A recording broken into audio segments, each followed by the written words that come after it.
이 시간 욥이라는 제목인데요, 고난에서 감격, 감동, 하나님께 감사, 이런 삶의 변화를 겪었던 욥에 대해서 함께 말씀을 나누고 또 주신 은혜 마음에 품고 한 주간 동안 담대하게 살아가는 그런 은혜가 있기를 간절히 소망합니다. 함께 읽으신 본문 1절을 보시면 욥이 어떤 사람인가를 성경은 우리에게 소개를 합니다. 먼저 욥이라는 사람은 도덕적으로 순전하고 정직한 사람이더라. 성경은 이렇게 말씀합니다. 이게 1절입니다. 우스 땅에 사는 사람 욥이죠. 그런데 그 사람은 순전했고 정직했고 하나님을 경외해서 악을 떠났더라, 이렇게 이야기합니다. 여러분, 욥은 이 순전하고 정직한 사람, 하나님을 경외하고 악에서 떠난 사람, 사실 이렇게 소개를 하는데 참 귀한 소개지요. 욥처럼 하나님을 올바로 경외하는 사람, 이 사람은 반드시 악에서 떠나는 삶을 살게 됩니다. 사람들은 죄를 지을 때요, 본능적으로 이렇게 생각합니다. 아무도 나를 못 봤을 것이다, 아무도 나를 보지 않는다, 이런 착각을 합니다. 물론 사람은 안 볼 수 있습니다. 죄를 짓고 수사망에 걸려서 쇠고랑을 차는 일도 있지만 걸리지 않고 평생을 도망다니고 평생을 그렇게 살아가는 사람도 분명히 있습니다. 그러나 하나님의 눈은 피할 수 없습니다. 시편 139편 7절에서 다윗은 이렇게 말합니다. 내가 주의 신을 떠나 어디로 가겠습니까? 하나님의 신을 떠나 어디로 가겠습니까? 여러분, 여기에는 위대한 이 신학이 담겨 있는 것, 하나님 현재성, 하나님 어디나 계신다는 것. 주의 앞에서 어디로 피하리까? 내가 하나님 앞에 피할 수 없다는 거예요. 내가 가는 그곳에 다 하나님 계신다는 거예요. 이렇게 말하죠. 내가 하늘에 올라갈지라도 거기 계신다는 거예요. 하늘에도 계시고 은부에 내 자리를 펼지라도 거기에도 계시고, 내가 가는 모든 곳에 하나님 함께 하시니 내가 하나님 존전에서 어떻게 벗어나겠습니까? 하나님을 피할 수 없습니다. 이것이 바로 이 말입니다. 여러분, 욥이 순전하고 경건한 믿음으로 살 수 있었던 이유는 다른 거 아닙니다. 하나님이 보고 계신다는 거예요. 하나님을 의식하며 산다는 것입니다. 저는 요즘 개인적으로 삶의 찬양이라는 찬양을 자주 합니다. 자주 듣고 자주 부르고 자주 고백합니다. 여러분, 삶의 예배라는 찬양 여러분 아시지 않습니까? 삶이 예배가 된다는 것도 방금 말씀드린 것과 같은 맥락입니다.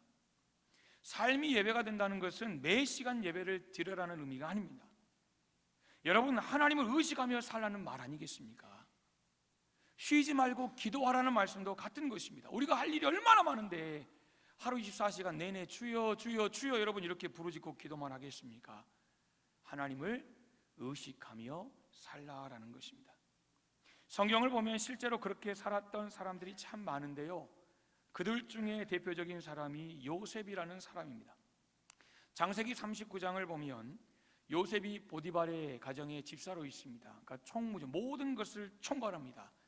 그때 이 보디발의 아내가 요셉의 외모 그리고 그의 젠틀함에 반한 것 같아요.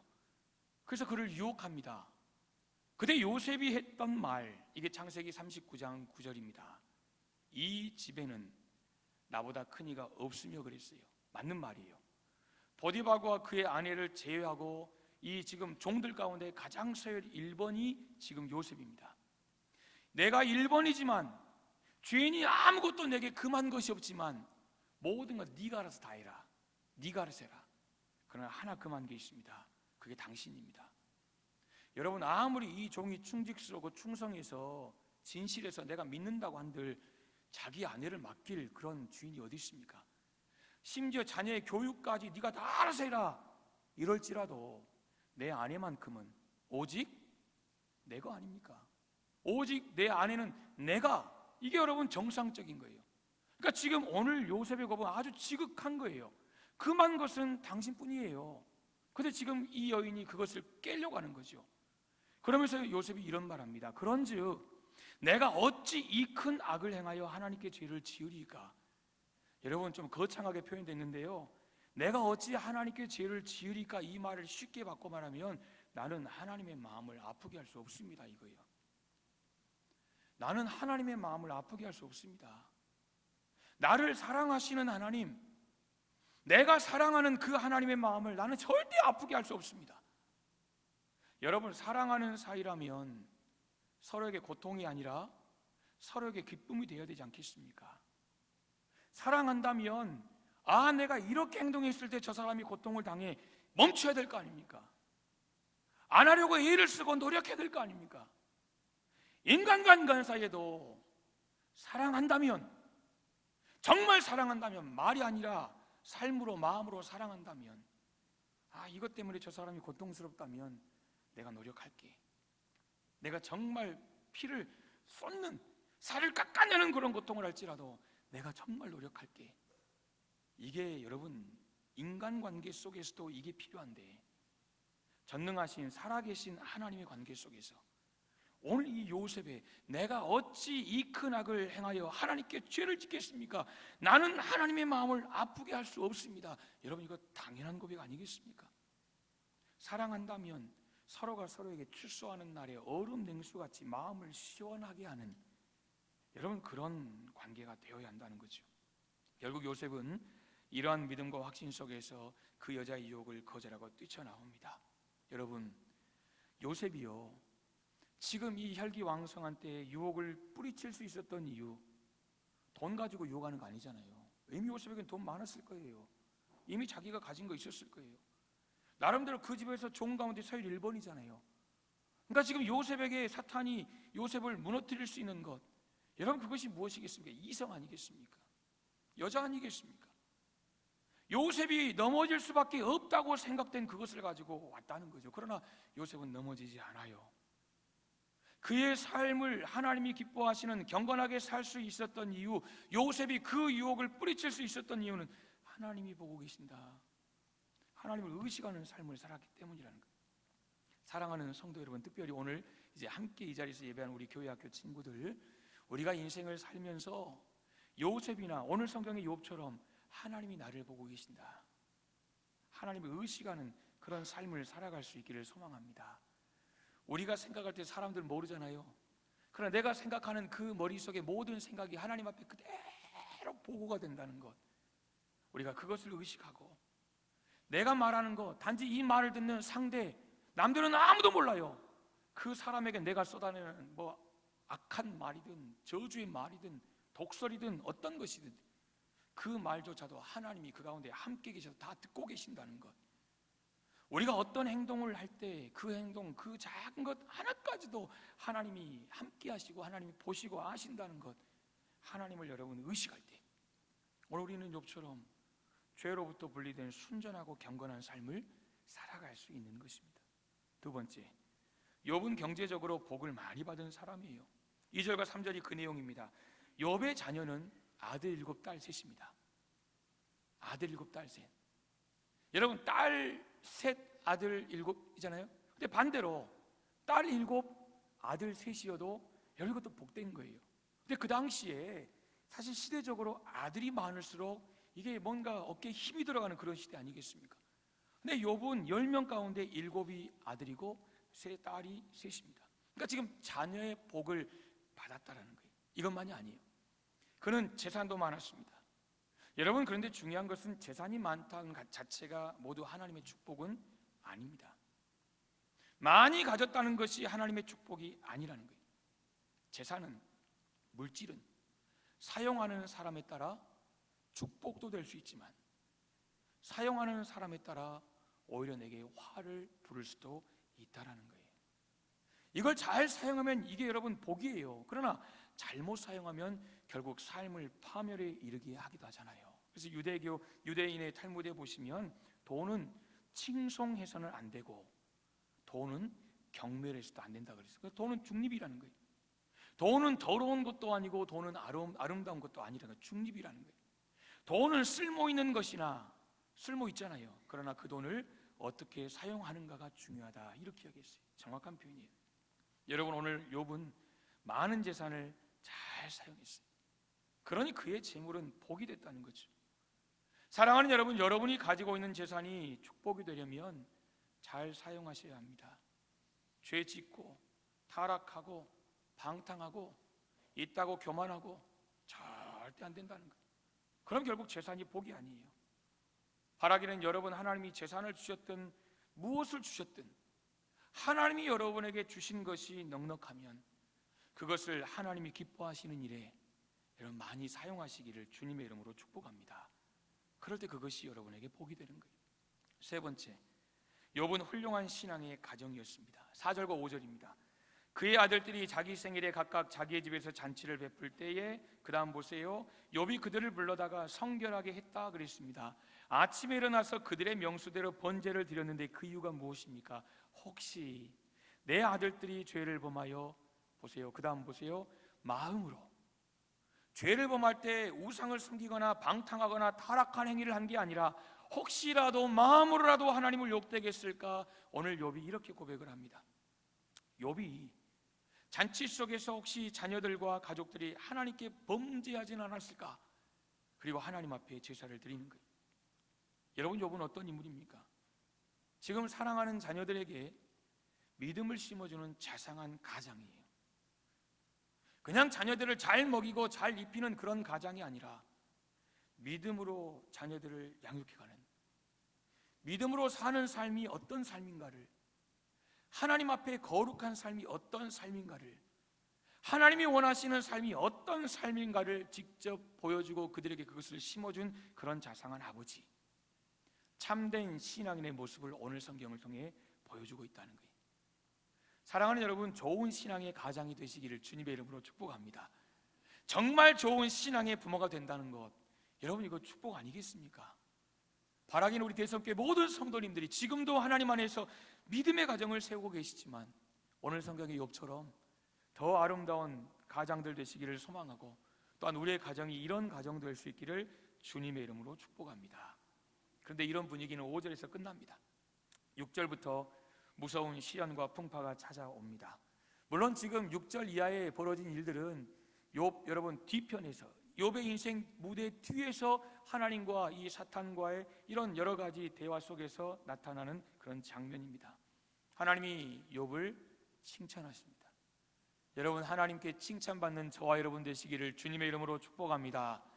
사람 관계 속에서도 정말 칭찬받는 여러분, 그런 저와 여러분 되시기를 소망합니다. 우리 두 관계에서 승리해야 됩니다. 하나님과의 관계에서도 하나님께 칭찬받고 사람과의 관계 속에서도 칭찬받는 그런 하나님의 사람들이 되어야 합니다. 하나님께서 욥을 칭찬하실 때 사탄이 뭐라고 말합니까? 9절 보시면 욥이 어찌 까닭 없이 하나님을 경외하겠습니까? 그렇습니다. 하나님이 욥을 칭찬할 때 사탄이 하나님 맞아요, 그래요 하나님, 이렇게 말하지 않습니다. 하나님 어떻게 까닭 없이 하나님 그렇게 하나님 경외하겠습니까? 이렇게 대화를 합니다. 여러분, 지금 이 하나님과 사단의 대화 속에서 우리는 아주 중요한 메시지를 확인하게 됩니다. 지금 사탄은 이렇게 말하는 거예요. 하나님 몰라서 그래요. 하나님 몰라서 그래요. 욥이 어찌 이유 없이 까닭 없이 하나님 경외하겠습니까? 지금은 다 줬잖아요. 하나님 다 주셨으니까, 하나님 복 누리고 있으니까 그렇지, 하나님 하나씩 하나씩 가져가 보세요. 지금 그 이야기입니다. 다시 말하면 그럴 만한 이유가 있다는 거예요. 그럴 만한 이유가 있다. 이유가 있기 때문에 지금 하나님을 경배한다는 거예요. 사랑하는 여러분, 그 이유가 무엇입니까? 지금 사단이 주장하고 있는 욥이 하나님을 섬기는 이유가 뭐냐는 거예요. 건강인가요? 재산인가요? 많은 자녀들인가요? 아니면 행복한 가정인가요? 이런 것들 때문에 욥이 지금 하나님을 섬기고 있다고 사탄은 하나님께 고자질하고 있는 거예요. 여러분, 정말 그렇습니까? 지금 사탄이 제시하고 있는 것들이 정말 욥이 하나님을 섬기는 그 근본적인 이유냐, 그겁니다. 아니라는 것을 우리는 잘 압니다. 실제로 이어지는 13절부터 쭉 보시면 엄청난 고난들이 욥에게 쏟아집니다. 종들이 죽어나갑니다. 자녀들이 죽었습니다. 재산을 빼앗깁니다. 그리고 자신의 몸에 감당할 수 없는 고통이 찾아옵니다. 여러분, 이러한 고통 가운데 그를 더 힘들게 했던 것이 아내 아닙니까? 그게 아니에요. 하나님을 저주하고 죽어라. 그러니까 하나님 떠나라는 거예요. 하나님이 너한테 뭐 해줬는데? 결국 이런 거예요. 그런 이야기예요. 여러분, 지금 이 방금 말씀드린 이 욥의 아내는 지금 사탄의 세력에 합류한 거예요. 그렇지 않습니까? 하나님 없다고 죽어버려라. 하나님 저주하고 죽어버려라. 여러분, 사람을 죽음으로 내모는 사람들, 정말 사람을 죽게 만드는 사람들, 하나님 반드시 심판하실 거예요. 하나님 반드시 하나님의 때에 하나님 방 공의와 정의로 하나님이 정리하실 거예요. 오늘 여러분이 욥의 아내가 욥에게 했던 이야기, 하나님 저주하고 죽어버려라, 결국 그런 이야기. 하나님 불신하고 하나님 모독하고 이제 희망이 없으니 인생 끝내라는 거예요. 아무리 힘들고 어려워도 여보 한 번 더 해봅시다, 한 번 더 우리가 살아봅시다, 한 번 더 버텨봅시다. 나와 당신, 내가 당신 곁에 있지 않습니까? 여러분, 이런 관계라면 욥이 얼마나 힘이 났을까요? 가장 가까이에 있는 사람이 사단의 도구가 됐다는 거예요. 가장 가까이 있는 사람, 가장 가까이 있는 사람, 위로해 주고 용기를 주어야 할 그 아내가 오늘 성경 보시면 사단의 도구가 됐어요. 어거스틴은요, 욥의 아내를 가리켜서 악마의 보조자라고 그랬어요. 악마의 보조자. 존 칼빈은 사탄의 도구라고 했어요. 얼마나 치욕적인 말입니까? 사랑하는 성도 여러분, 이게 욥의 현실이에요. 지금 욥이 당하고 있는, 본문 속에서 욥이 당하고 있는 고난이라고요. 그런데 욥은 오늘 본문 보세요, 하나님을 저주하지 않아요. 더 이상 내가 살 가치가 없다, 살 의미가 없다, 인생을 마치지 않아요. 욥은 결코 하나님이 주신 것들 때문에 하나님을 섬긴 것이 아니라는 것을 직접 그의 삶을 통해 보여주는 거예요. 보여주는 거. 내가 하나님을 사랑합니다. 세상 그 어떤 것보다도, 세상 명예보다 금보다 그 어떤 것보다 하나님을 사랑합니다. 이 고백을 오늘 본문에서 실제로 자신의 삶으로 보여주는 것이 오늘 욥의 고백이에요. 사탄은 보세요, 감히 모든 것을 꿰뚫어 보시는 하나님 앞에서 거짓의 아비다운 행동을 하고 있잖아요. 하나님 앞에 감히 거짓말하는 거예요. 하나님 앞에서도 이렇게 거짓말을 하는 성도 사탄이라면, 여러분 보십시오, 그 정도라면 연약한 우리 앞에서는 얼마나 거짓말을 해야 될까요? 얼마나 우리의 삶 가운데 찾아와서 우리를 현혹할까요? 그러므로 성경은 말하는 거예요. 깨어있으라는 거예요. 깨어있지 않으면 넘어진다는 거예요. 사랑하는 성도 여러분, 욥이 하나님을 섬기는 이유는 단순히 하나님이 그에게 주셨던 건강이나 물질이나 자녀들이나 종들이나 그가 이 세상에서 누렸던 단순한 하나님 주신 복 때문이 아니라는 거예요. 하나님 그분 자체를 사랑했다는 거예요. 하나님 그분을 사랑했다는 거예요. 간혹 성도들 중에서도요, 현세의 복을 받기 위해 예수님 믿는 분들도 간혹 있습니다. 간혹 있습니다. 이런 분들은 하나님께서 어떤 고난, 또 내 연약함으로 어떤 고난이 찾아오면, 복 받지 못하면 신앙을 포기해버리는 그런 연약한 성도들도 있다는 거예요. 몸이 아파서 건강해질 줄 알고 교회 왔어요. 나를 교회로 인도하신 분이 교회 가고 기도하면 하나님이 고쳐주셔, 그냥 그 말만 믿고 왔다는 거예요. 고쳐준다는 말 믿고 왔다는 거예요. 와보니 기도해도 뭐 하나님 앞에 뭐라고 막 해도 주여 주여 불러도 건강해지지 않아요. 치유가 안 되면 떠나버리는 분들도 있어요. 사업이 어려워서 나를 인도한 분이 예수 앞에 나오고 교회 나오고 예배 드리면 사업 풀린다고 회복이 안 되면 떠나버려요.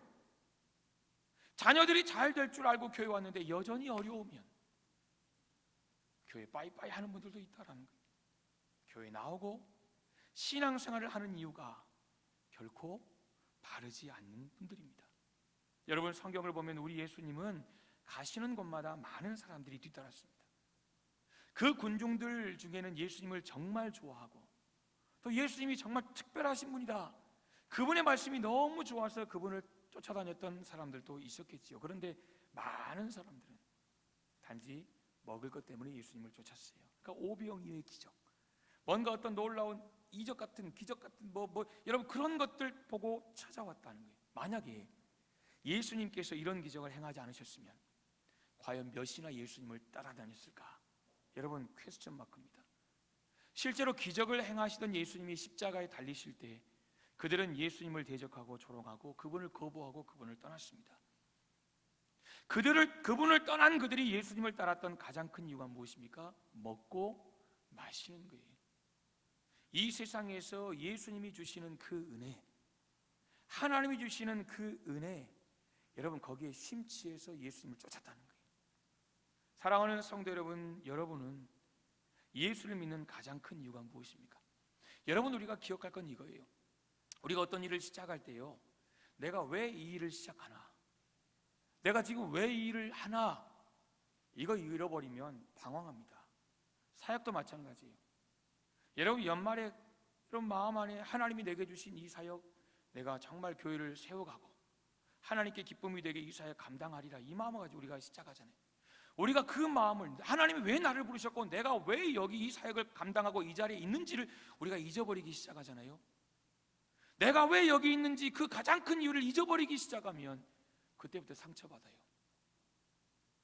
여러분, 그때부터 여러 가지 것들로 나를 유혹하고 나를 핍박하는 것에서 내가 이렇게 저렇게 막 파도 앞에, 풍랑 앞에 여러분 이렇게 막 파손되고 뭐 이렇게 그런 마치 배처럼 그런 우리의 모습을 보게 된다는 거예요. 여러분, 사역 감당하실 때 목사한테 잘 보려고 사역하신 분은 없잖아요. 교인들에게 내가 인기 끌어서 내가 직분 받아야지 이런 분 없잖아요. 이 자리에 계신 모든 성도님들은 내가 정말 하나님께 기쁨이 되고 하나님 주신 은혜 내가 어떻게든 몸으로라도 하나님 앞에 감사리라, 여러분 그 마음으로 우리가 사명의 자리, 사역의 자리, 그것이 우리가 하나님 앞에 직분, 사명, 예배 그 자리에 서 있는 가장 큰 이유 아니겠냐, 그거예요.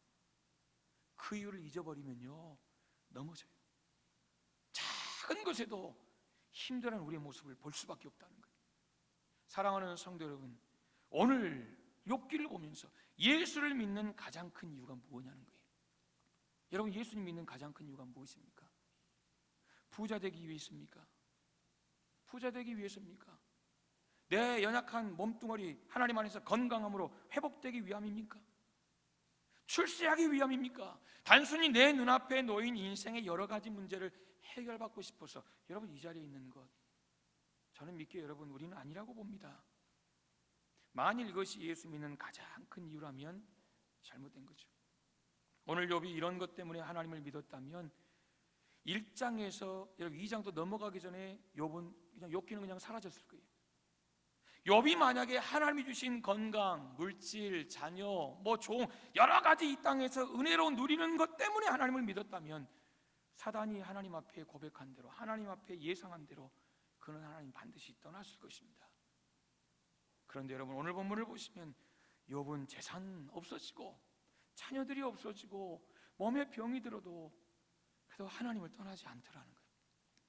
하나님 잘 섬기더라는 거예요.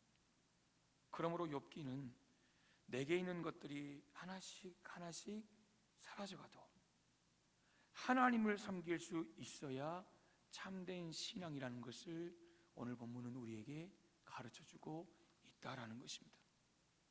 사탄은 말하잖아요. 하나님 몰라서 그래요. 다 이유가 있어서 그래요. 사탄이 여러분 우리를 하나님 앞에 놓고 그렇게 말하지 않겠습니까? 출세하고 잘되고 성공하고 합격하고 건강 주니까, 기도응답 주니까, 그래서 하나님 섬기는 거지. 그 조건 빼가보세요. 건강 한번 쳐보세요. 하나님 사업 한번 문 닫아보세요. 하나님 사랑하는 자녀 한번 데려가 보세요. 하나님 관계 틀어보세요. 사랑하는 성도 여러분, 오늘 사탄은 그 이야기예요. 하나님 경외하는 것, 여러분 그 모든 것, 그 조건을 뺏겨버리면 결국 하나님 경외하지 않을 것이라는 거예요. 틀림없이 하나님 욕할 것이라는 거예요. 그러나 욥은 그 사탄의 모든 계략, 그 사탄의 모든 머릿속에 이 잔머리 생각, 이것을 뛰어넘는 정말 하나님이 원하시는, 내게 있는 모든 것이 다 사라져도 그럴지라도 하나님은 영광과 찬송을 받으시기에 합당하신 분입니다. 여러분, 이 고백을 할 때 욥을 한번 생각해 보세요. 일이 시작되기 전이라면 내게 있는 모든 것이 다 사라져도 나는 하나님을, 여러분 이렇게 했을 거예요. 근데 그러지 않아요. 여러분 얼마나 고통스럽겠어요. 여러분 아마 지금 이런 욥과 같은 이 고난과 고통의 종합 선물 세트가 그대로 이어지면 여러분 못 볼 거예요. 못 볼 거예요. 옆 사람도, 옆에 있는 사람들도 와 어떻게 솔직히 여러분 목사지만 부끄럽지만 하나님 왜 이런 일 하셨어요? 하나님 왜 이러셨어요? 여러분 이럴 때가 없는 줄 아십니까? 여러분은 왜 없었겠습니까? 여러분 많으시잖아요. 하나님 왜 이렇게 하셨어요? 오늘 욥의 상황이 아마 우리 교인 누군가에게 이대로 그대로 일어났다면 여러분 우리 눈 뜨고 못 볼 겁니다. 정말 못 볼 거예요. 오늘 욥이 하나님 앞에 내게 있는 모든 것이 다 사라져도 그럴지라도 하나님은 영광과 찬송을 받으시기 합당하신 분입니다. 여러분 이 고백은요, 모든 것이 여전히 자기의 소유에 자기 품에 있을 때가 아니에요. 아무것도 없어. 아무것도 지금 아무것도. 그럼에도 불구하고 그는 하나님 앞에 엎드려 예배했다는 거예요. 예배. 불평하고 원망하고 하나님 저주하고 하나님 어디 있냐고 있으면 한번 나와보라고. 어떻게 나한테 그럴 수 있냐고. 내가 그렇게 살았냐고. 내가 그렇게 하나님 앞에 부족한 사람이냐고. 여러분 그런 삶이 아니라 오늘 여러분 성경 말은 땅에 엎드려 예배했다는 거예요. 예배했다는 거, 경배했다는 거예요. 여러분 고통의 순간이 찾아올수록 절대 멀어지지 마세요. 절대 멀어지지 마세요. 여러분 고통스러우면 새벽 예배 좀 나오세요. 부탁드립니다. 고통스럽고 힘들고 어려울수록 나와서 기도해야죠. 하나님 앞에 엎드려야죠. 왜 안 보여요? 들어가기 힘들대요. 고통스럽대요. 사랑하는 성도 여러분, 고통스러울수록 더 하나님 앞에 부르짖고 더 하나님 앞에 엎드리고 더 하나님밖에 없습니다. 하나님 이거 가져가셔도 좋사오니 하나님 제발 제발 제발 하나님 앞에 더 엎드리는 여러분 그런 은혜가 있기를 소망합니다. 사람들이 이런 상황을 만나면요, 대부분 사람들은 감정적으로 슬퍼하죠. 슬플 수밖에 없죠. 왜 이런 일이 일어났는가를 생각합니다. 그러면 두 가지 반응이에요. 첫째는 고난의 원인이 나에게 있다. 나에게 있다. 이거 정상적인 거예요. 이렇게 관점이 가야 돼요. 너가 아니라 나에게 있다고 먼저. 이게 성경적, 이게 그리스도의 모습이에요. 고난의 원인이 나에게 있다고 생각하면 때로는 죄의식도 가질 수 있지요. 죄책감에 사로잡힐 수도 있어요. 그러나 여러분 모든 회개의 시작은 거기서부터예요. 이 문제가 나로부터 시작하는구나. 그리고 또 하나, 고난의 원인이 타인에게 있다고 생각하면 그때부터 터지는 것이 원망입니다. 보세요. 하나님께 이 고난의 원인이 있다고 생각하면 누굴 원망합니까? 하나님을 원망하죠. 내가 왜 이런 가정에서 태어나서 부모를 원망하면 여러분 결국 부모가 타겟이 내 인생의 고난의 원인은 부모에게 있다. 부모가 원망의 대상이 되는 거예요. 내가 이 남자 잘못 만나고 이 여자 잘못 만나서 남편, 아내에게 있다고 생각하면 결국 남편과 아내를 원망하는 거예요. 그런데 보세요. 욥은 그렇지 않아요. 욥은 여러분 그렇지 않아요. 오늘 성경의 욥이 하나님 어디 계십니까? 왜 내게 이런 것도, 왜 내가 뭘 잘못했습니까? 저주하거나 하나님을 부인하거나 하나님을 떠나거나 그런 인생이 아니더라는 거예요. 이유가 무엇일까요? 사랑하는 여러분, 욥이 어떻게 이런 신앙을 가질 수 있었을까요? 중요한 것은 하나님의 절대 주권을 그가 인정했기 때문입니다. 21절 보세요. 모태에서 날 때 아무것도 없이 태어났다는 거예요. 깨복쟁이라는 거예요. 나 발가벗고 태어났다는 거예요. 아무것도 없이 몸뚱이 하나 나왔지만 하나님 여기까지 주셨다는 거예요. 인생은 단지 하나님의 것을 관리하는 청지기에 불과하다는 거예요. 그것을 알고 있었어요. 그것을 알고 누리는 거예요. 그러니까 가져가셔도 하나님 거 가져가셨네? 원주인이 가져갔네? 집주인이 나가라면 나가야죠. 집주인이 나가라는데 버티고 있는 거 여러분 그거 잘못된 거 아닙니까? 하나님이 가져가셨는데 뭐라고 내가 하겠습니까? 인생의 생사화복이 하나님의 주권에 있다고 고백하는 거예요. 그리고 그 하나님을 지금 찬양하는 거예요. 그리고 모든 일에 범죄하지 아니하고 하나님을 원망하지 않는 거예요. 여러분 오늘 욥의 성숙한 신앙의 모습, 여러분 신앙이 무엇이라고 생각하십니까? 신앙은 다 없어져도 변함없이 하나님을 섬기는 것, 이게 욥을 통해 우리가 깨닫게 되는 신앙의 정의예요. 다 없어져도 변함없이 하나님을 섬기는 것, 이게 정금 같은 신앙이죠. 여러분 고난을 겪는다고 다 정금되는 거 아니에요. 고난을 통한다고 다 여러분 순금되는 거 아니에요. 그 속에서 어떤 과정, 변해야 순금이 되고 변해야 정금이 되죠. 그렇지 않습니까? 깨끗하게 나와야 정금이고 깨끗해져야 순금 아닙니까? 그냥 불만 쬐다고, 그런데 불을 쬐는데 여러분 다 그 속에 더러운 거 그대로 있어요. 정금도 아니고 순금도 아니에요.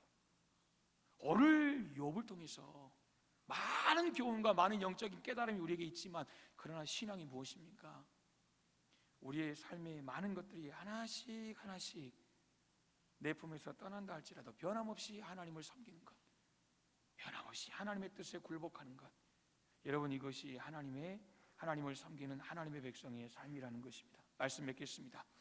결국 욥은 놀라운 하나님의 은혜를 입었습니다.